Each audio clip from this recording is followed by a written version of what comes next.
안녕하세요. 이동열 목사와 함께하는 매일 성경 큐티 시간입니다.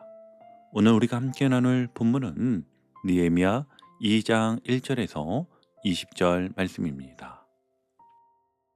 느헤미야 1장에서 우리는요, 예루살렘이 무너지고 성문이 불탔다는 소식을 들은 느헤미야가 수산 궁전에서 울며 금식하고 민족의 죄를 자기 죄처럼 끌어안고 중보 기도하던 모습을 함께 보았습니다. 오늘 이 장에서는 그 기도 이후에 하나님이 어떻게 역사하시는지가 아주 구체적으로 드러나는데요. 왕의 마음을 움직이시고 길을 여시고 무너진 예루살렘을 다시 세우기 위해 하나님의 선한 손이 어떻게 느헤미야와 함께 하시는지 보여주십니다. 이 말씀은요, 기도하면 뭐가 바뀌냐? 이 질문에 대한 아주 현실적인 대답이 되기도 하지요. 기도는 막연한 위로가 아니라 사람을 바꾸고 상황을 바꾸고 공동체를 일으키는 하나님의 손을 여는 통로라는 것을 보여주지요. 다시 한번요. 오늘 본문은요, 기도는 막연한 위로가 아니라 사람을 바꾸고 상황을 바꾸고 공동체를 일으키는 하나님의 손을 여는 통로라는 것을 보여줍니다. 자, 그럼 우리 이제 본문에 어떤 일이 있었는가를 자세히 보기 위해 다른 때와 동일하게 세 단락으로 나누어 하나하나 살펴보겠습니다. 본문의 첫 단락은 이렇게 시작합니다. 아닥사스다 왕 제20년 니산 월에 아멘. 1장에서 느헤미야가 기도하기 시작한 때는 기슬르월 유대력으로 9월쯤이었는데요. 2장의 시작이 니산월 유대력으로 1월이니 약 4개월 동안 느헤미야는 예루살렘의 폐허를 생각하며 중보 기도로 씨름했던 것이지요. 그는 페르시아 왕궁의 술 맡은 관원이었습니다. 늘 왕 옆에서 얼굴에 웃음을 띠고 있어야 하는 자리, 왕의 건강과 안전을 책임지는 고위 관료였지요. 그런데 어느 날 왕 앞에서 포도주를 따르던 느헤미야의 얼굴에 평소와 다른 수심이 드러납니다. 왕이 그걸 알아보고 묻습니다. 2절이지요. 의역하면 네가 병이 없거늘 어찌하여 얼굴에 수심이 있느냐? 이 질문은요, 사실 느헤미야에게는 생사가 걸린 질문이었습니다. 왕 앞에서 인상을 쓰는 것은 왕을 불편하게 하고 왕의 은혜를 무시하는 행동이었기 때문이지요. 느헤미야도 이에 크게 당황하며 두려워했습니다. 그래서 2절 하반절에 보면 그때 내가 크게 두려워하여 라고 기록이 되어 있습니다. 그런데 여러분, 그 두려운 순간 느헤미야가 어떤 행동을 취했는지 보셨습니까? 4절을 한번 보세요. 내가 곧 하늘에 하나님께 묵도하고 왕께 아뢰되. 여기서 묵도하다는 말은요, 그저 잠깐 조용히 눈 감았다는 정도가 아니라 순간적으로 마음을 다해 간절히 부르짖는 기도를 뜻합니다. 하나님, 지금 이 한마디가 제 인생을 갈라놓습니다. 제 마음이 흔들리지 않게 붙들어 주십시오. 느헤미야는 그렇게 기도한 후에 왕 앞에서 입을 열었겠지요. 그는 먼저 왕을 높이고 나서 이렇게 말합니다. 내 조상들의 묘실이 있는 성읍이 황폐하고 성문이 불타싸우니 내가 어찌 얼굴에 수심이 없사오리까. 여러분, 여기서 자세히 보시면요, 느헤미야는 하나님의 성전이라는 말 대신 조상들의 묘실이 있는 성읍이라는 표현을 사용합니다. 이유가 있었습니다. 페르시아 사람들은요, 조상들의 묘지를 매우 신성하게 여기는 문화가 있었기 때문이었습니다. 그러니 왕의 공감을 끌어내기 위한 아주 지혜로운 표현이었던 것이지요. 그러자 왕이 놀라운 말을 합니다. 4절입니다. 그러면 네가 무엇을 원하느냐? 이 말은요, 사실 백지수표를 건네주듯 한 질문 아니겠습니까? 네가 원하는 걸 말해봐라, 이 뜻이잖아요. 느헤미야는 이미 기도 속에서 준비해 두었던 요청을 꺼냅니다. 5절을 요약하면 나를 유다 땅 내 조상들의 묘실이 있는 성읍에 보내어 그 성을 건축하게 하옵소서. 아멘. 그는 여기서 멈추지 않고요, 구체적으로 다음과 같은 것들을 요청하지요. 얼마 동안 다녀올지 기한을 정하고 강서쪽 총독들에게 내리는 조서를 달라 하였으며, 숲을 맡은 아삽에게는 성문과 성벽과 살집을 위한 나무를 달라고 간청하였습니다. 그리고 마지막에 이렇게 고백합니다. 8절 하반절을 보시면 내 하나님이 선한 손으로 나를 도우심으로 왕이 허락하고. 아멘. 느헤미야는 자기 지혜나 말솜씨 덕분이라고 말하지 않습니다. 하나님의 선한 손이 왕의 마음을 움직이셨다고 고백합니다. 4개월의 기도는요, 느헤미야 안에 용기와 지혜를 준비하게 했고, 동시에 왕의 마음과 역사의 흐름 안에서도 보이지 않는 하나님의 손이 움직이고 있었던 것입니다. 여러분, 우리 삶에도 이런 왕 앞에 선 순간이 찾아옵니다. 위기 상황에서의 한마디, 인사평가 면담 자리, 평소 만나기 힘든 리더에게 딱 한 번 솔직하게 말할 수 있는 순간 등 말입니다.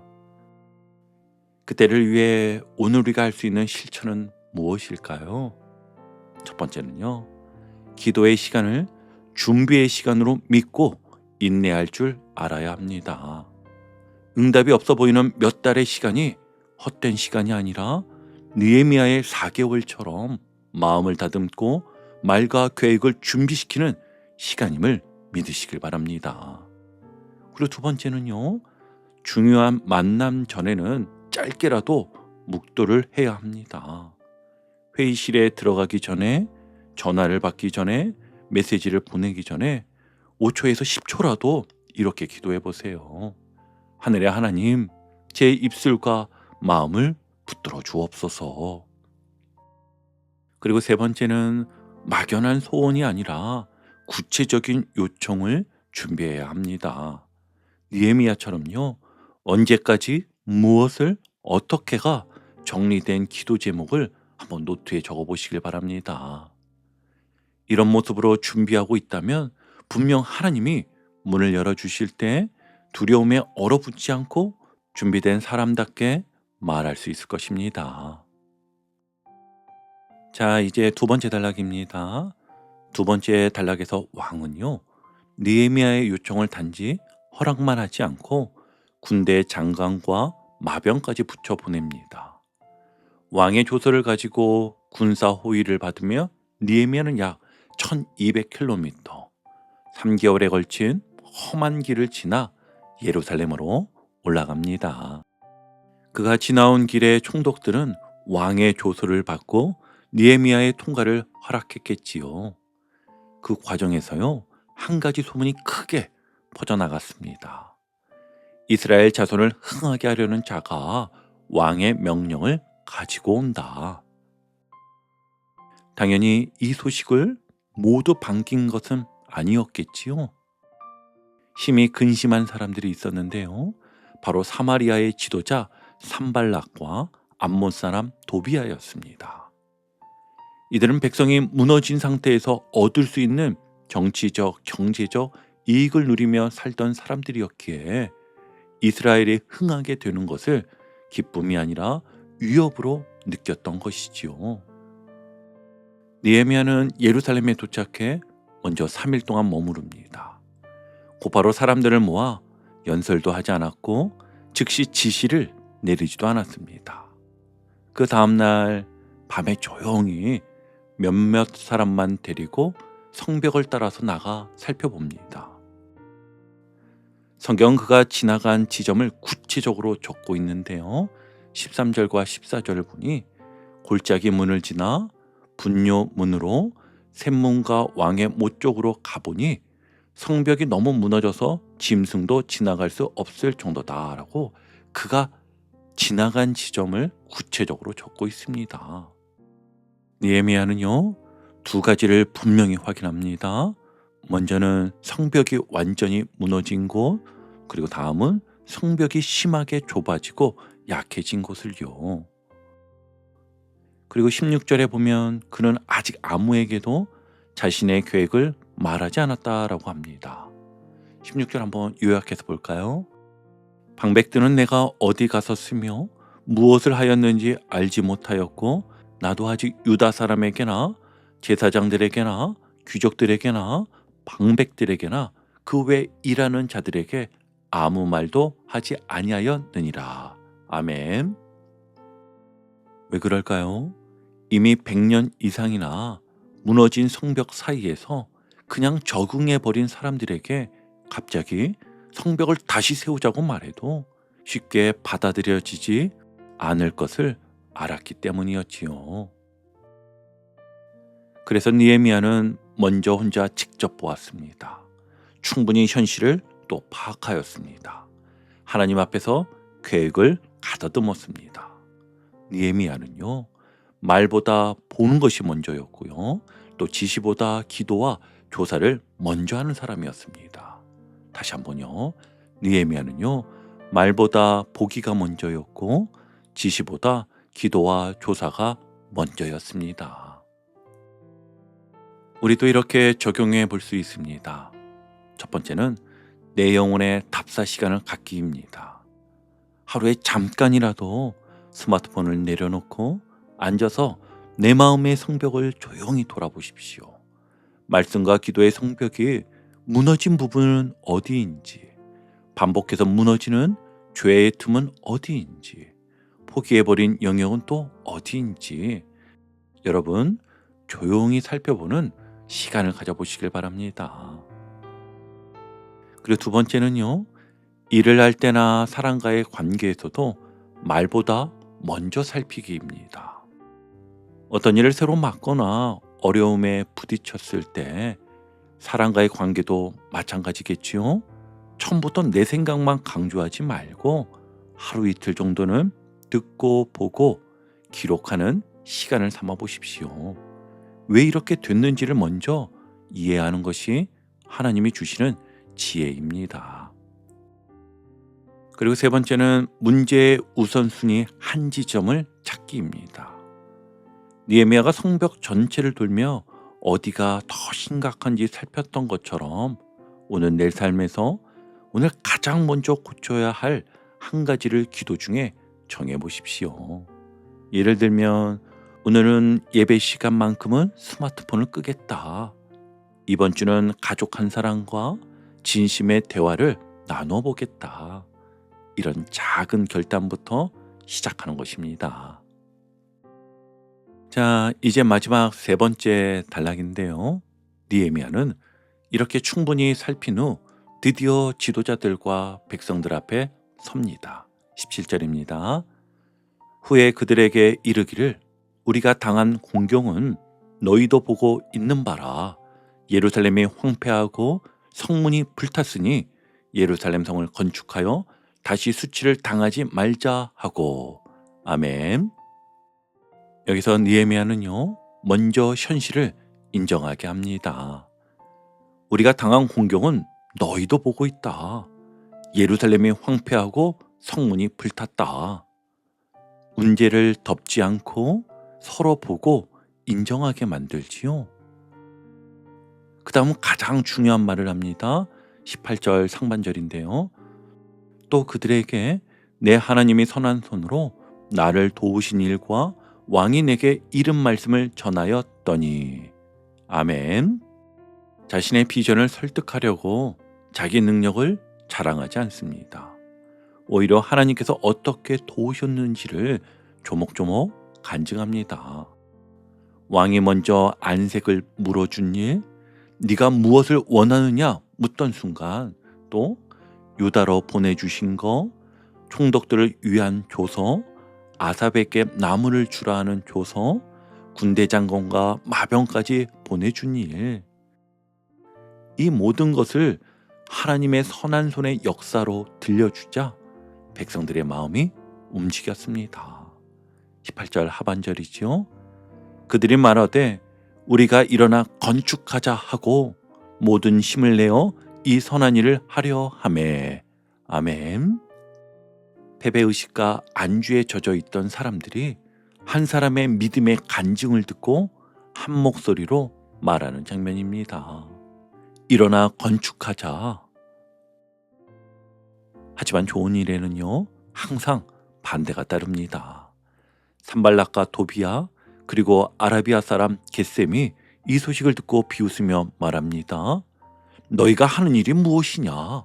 왕을 배반하고자 하느냐? 느헤미야는요, 그 조롱 앞에서 침묵하지 않았습니다. 20절을 볼게요. 하늘의 하나님이 우리를 형통하게 하시리니 그의 종들인 우리가 일어나 건축하려니와 오직 너희는 예루살렘에서 아무 기업도 권리도 기억되는 바도 없느니라. 아멘. 여기서 그는 세 가지를 분명히 합니다. 첫 번째, 성공의 근거였지요. 하늘의 하나님이 우리를 형통하게 하신다. 그리고 두 번째는 자기 정체성 선포였습니다. 우리는 그분의 종으로서 일어나 건축하겠다. 그리고 세 번째는 대적의 위치 선언이었습니다. 너희는 이 일에 아무 몫도 없다. 하나님의 편에 서는 사람과 자기 이익만 계산하며 대적하는 사람 사이를 분명히 구분해주는 선언이었던 것이지요. 이제 오늘 큐티를 정리하며 마무리하겠습니다.